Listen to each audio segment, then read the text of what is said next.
This budget is brought to you by Tata AIA.com and Bank of Maharashtra. पहले savings हो जाती थी, अब सेविंग्स नहीं हो पा रही हैं। तो इस चीज़ का बहुत ही ज़्यादा इफेक्ट पड़ रहा है कि हम सेविंग नहीं अच्छी कर पा रहे हैं, बचत नहीं कर पा रहे हैं, सारी चीज़ें, सारा पैसा खर्चों में जा रहा है। जब लोगों की जेब के ऊपर इतना बोझ पड़ेगा तो हम लोग तो लग्जरी आइटम बेचते हैं, और लग्जरी आइटम जब आदमी के ऊपर बोझ पड़ेगा तो लग्जरी आइटम कम खरीदता है।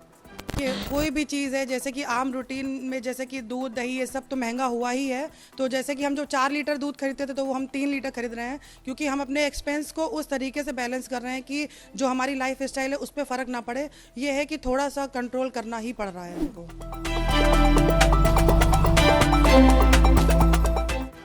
1 फरवरी को केंद्र सरकार अपना बजट पेश करने वाली है। बजट 2023-24 से न केवल आम जनता बल्कि कारोबारी वर्ग भी कई उम्मीदें लगाए बैठा है। ऐसे में बिज तक की टीम उत्तर प्रदेश के लखनऊ पहुंची। एक व्यापारी परिवार से जानने की कोशिश की कि उनकी क्या कुछ समस्याएं हैं और इस बार के बजट से वो सरकार से क्या अपेक्षा रखते हैं। कैसे हैं सुमित जी? बस बढ़िया, आप बताइए। हम लोग भी बजट पे अब चर्चा कर रहे हैं कि बजट जिस तरीके से, चूँकि आप भी बिजनेसमैन हैं, और ऐसे में किस तरीके से देखते हैं कि पूरे जो ये साल है वो बिजनेस के लिए पर्पस से आपका कैसा रहा? कितनी महंगाई रही, क्या असर पड़ेगा? महंगाई तो दिन पर दिन बढ़ती चली जा रही है। कोविड के बाद सरकार ने महंगाई और बढ़ा दी, जबकि सरकार से काफ़ी कुछ राहत मिलने की संभावनाएं थी कि सरकार अब कुछ राहत करेगी। मगर 2022 में सरकार अपने जीएसटी की चीज़ों को बढ़ाते हुए हर रोज़मर्रा की चीज़ें, लग्जरी चीज़ें, सबके ऊपर महंगाई बढ़ती चली जा रही है। तो एक मिडिल क्लास फैमिली के लिए तो मतलब सर्वाइवल बहुत मुश्किल हो गया है पहले से। लेकिन हम आपको अगर देखते हैं तो मुझे लगता है कि लाखों की आपकी आमदनी है अगर महीने की, तो आप लोगों पर कितना असर पड़ रहा है? चूँकि आप लोगों के जो एक्सपेंसेस हैं वो अलग होंगे। आपको लगता है कि पिछले साल 2022 की तुलना में 2023 अब आ गया है, अब जो बजट आएगा कितना अंतर है, कितना ज़्यादा आपको प्रेशर रहा पिछले साल?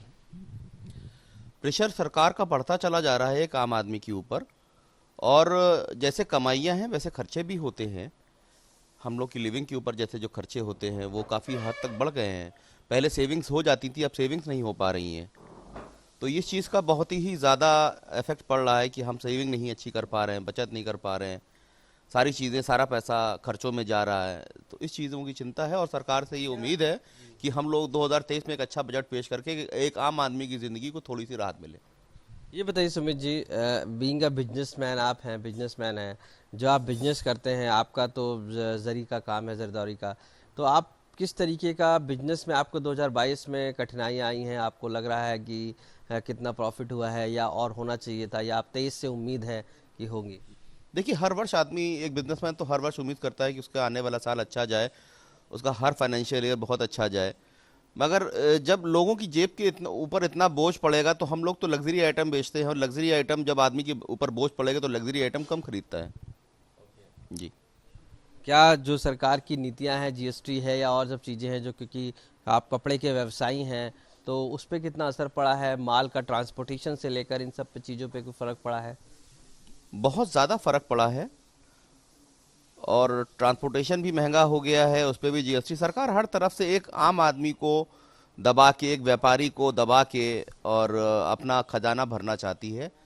ठीक है, बिना जीएसटी के कोई भी देश नहीं चल सकता, बिना टैक्सेस के कोई देश नहीं चल सकता, मगर फिर भी थोड़ी सी राहत देना ज़रूरी है। हर तरफ से अगर व्यापारी वर्ग को ही घेरेंगे तो व्यापारी वर्ग कैसे सरवाइव करेगा? उसने कोविड में भी सबकी मदद की, उसने हर तरीके से, नोटबंदी से लेकर हर तरफ से सरकार का सहयोग करते चला आया है। जो भी कम मुसीबत पड़ती है तो व्यापारी वर्ग ही सबसे आगे खड़ा होता है, और व्यापारियों के ऊपर सरकार का बहुत ज़्यादा दबाव है।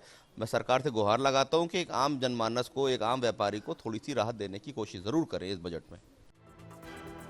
वहीं महिलाएं जो घर चलाती है और उनका खुद का बिजनेस भी है, उनकी अपनी समस्याएं हैं। आइए सुनते हैं अर्चना जी क्या कहना चाहती हैं। देखिए, महंगाई तो बहुत बड़ी है। एक आम जैसे कि हम लोग जो भी सरवाइव करते हैं उसमें मतलब इस तरीके से इजाफा हो रहा है कि कोई भी चीज़ जैसे हम खरीदने भी जाते हैं तो वो इतना महंगा हो गया है। मैं एक पार्लर चलाती हूँ, रचना मेकओवर, तो उसमें जो भी क्लाइंट आते हैं जैसे कि वो बोलते हैं आपने रेट बहुत बढ़ा दिए हैं, तो जब हम भी कोई चीज़ परचेज़ करते हैं उसके भी तो रेट बढ़ गए हैं, पेट्रोल के रेट अलग बढ़ गए हैं कि कैसे हम मतलब जो चीज़ हम 4 हफ्ते में करवाते हैं, पेट्रोल डलवाते हैं, वो हमको 3-3 हफ्तों में डलवाने पड़ रहे हैं। इस तरीके से महंगाई बहुत बढ़ती जा रही है। अब ये है कि जिस लाइफ स्टाइल से हम लोग जी रहे हैं उसी स्टाइल में हम लोग को जीना है, लेकिन बस यही है कि महंगाई बढ़ रही है तो फिर अपनी चीज़ों को भी कंट्रोल में रख के एक्सपेंसेस तो कम नहीं होते हैं। आप यही कर सकते हैं कि हम जो खर्चे करते हैं उस पर ही थोड़ा कंट्रोल करते हैं। जो चीज़ हम 4,000 की खरीदते थे वो हम 3,000 की खरीदते हैं। तो बस यही है कि जो एक्सपेंसेस हैं हमारे, जो हम जिस तरीके से अपनी ख़रीदारी करते थे उस पे ही कंट्रोल कर रहे हैं कि आम रूटीन में जैसे कि दूध दही ये सब तो महंगा हुआ ही है। तो जैसे कि हम जो 4 लीटर दूध खरीदते थे तो वो हम 3 लीटर खरीद रहे हैं, क्योंकि हम अपने एक्सपेंस को उस तरीके से बैलेंस कर रहे हैं कि जो हमारी लाइफ स्टाइल है उस पर फ़र्क ना पड़े। ये है कि थोड़ा सा कंट्रोल करना ही पड़ रहा है हमको। ये रचना जी हैं, ये परिवार पूरा जो है बिजनेसमैन परिवार है, और ऐसे में वो साफ तौर से जब वो परेशान है यानी कि पिछली 2022 की तुलना में, तो ऐसे में साफ कहा जा सकता है कहीं ना कहीं जो लोग हैं, जो वहाँ के जो बिजनेसमैन हैं, जिनकी कमाई लाखों की है, इसके बावजूद भी वो भी इस महंगाई की मार से बच नहीं पाए हैं। लखनऊ से कैमरा पर्सन गौरव के साथ आशीष श्रीवास्तव, बिजनेस तक।